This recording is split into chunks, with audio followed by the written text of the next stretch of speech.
I'm due for labor this month. I'm carrying our first baby and it was joy all around the house. Well, until we argued about Zita Ramai Mwana, my hubby wants us to give the baby Zita Ramai Vake as a second name, and I'm against the idea yokupa vana mazita evanhu.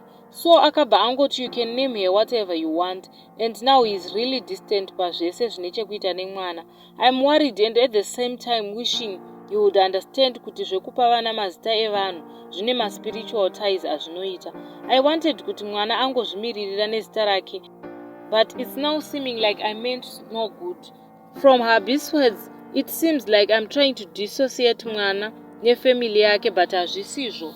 Last visit to the clinic ndakaenda ndega, unlike before paaitora off just to be part of the process. Makambosanganawo nazvo here?